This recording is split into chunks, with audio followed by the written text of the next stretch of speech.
Things are heating up in Cleveland, Ohio. The artists have come out and we have something to say. A couple of weeks ago, a special event was held where dozens of local and statewide artists were invited for the opening of a new Metro Health building called the Glick Center. Metro Health is one of the city's key health organizations, and this new building in particular went the extra mile to ensure that the patients and visitors are surrounded by beauty and artworks everywhere.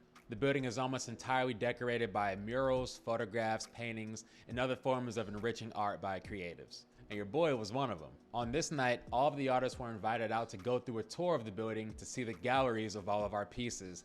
And man, it was just astonishing. Not only was I a featured artist in the ground floor gallery with 3 new pieces of my own, but I was also paid to be a photographer for the night. And you already know I had the Fujifilm XPro3 and 18mm 1.4 with me to capture the night. Now, as the 100-ish of us split up into our separate groups, we specifically went through the ground floor so that we could, in the tour guide lady's words, visit Dorian Coleman's pieces first.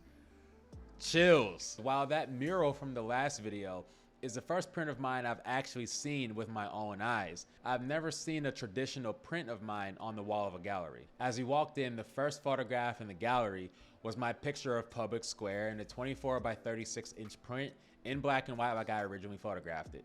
It took everything in me not to start crying on the spot. I don't think I've ever smiled so hard in my life.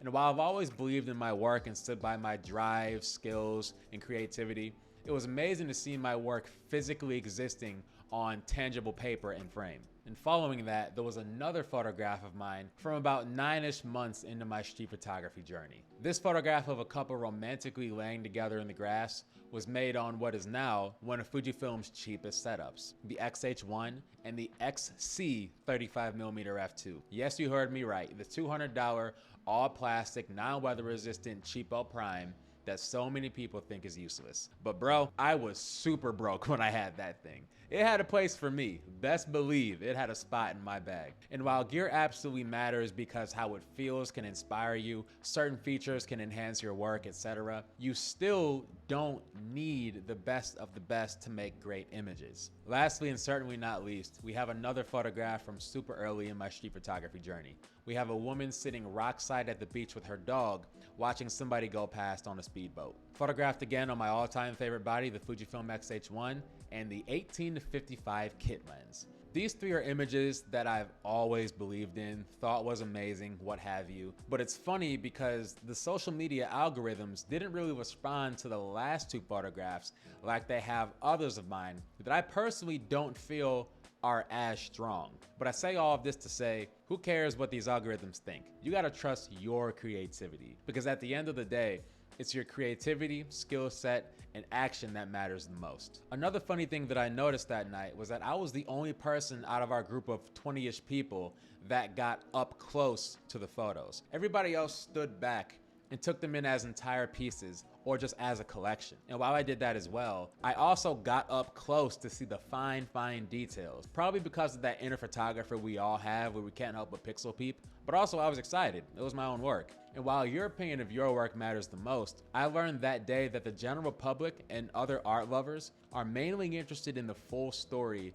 and the piece in its entirety. After that, we proceeded to make our way through the rest of the building and continue to see the works of other artists. And while being able to feel the thrill of seeing my own images in a gallery was exhilarating, being able to capture the reactions of other artists seeing their own work, some I'm sure for the first time, was extremely gratifying. As we made our way from floor to floor, seeing the expansive creativity of all these different people showed that there is such a disconnect between creating for social media and creating for yourself.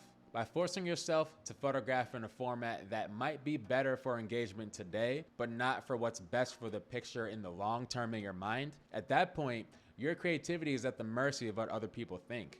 And that is not a pure place to create from, if you ask me. But while I've always known that these photographs were special, I was trusting my own intuition.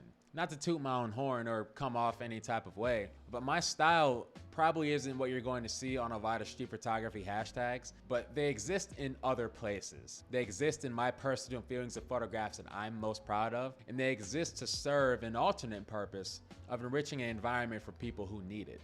And a further note on gear, because I really need to talk about this stuff. Guys, please just use what you can afford. I see so many people that will skip out on a camera because they think one minuscule feature will change the entire trajectory of their work, and that's simply not true. I see people that think that the difference between f1.4 and f2 is a difference between stardom and peasantry, and that's simply not true. Some literally fight tooth and nail over the smallest, most insignificant specs, but at the end of the day, both sides lose because that is not what this is about at all. These photos are special because of the stories they tell, the composition, proper lighting, all of the things that exist outside of gear that go into a strong image. These opportunities have brought about an amazing Q4 for me and turned my life around for the better.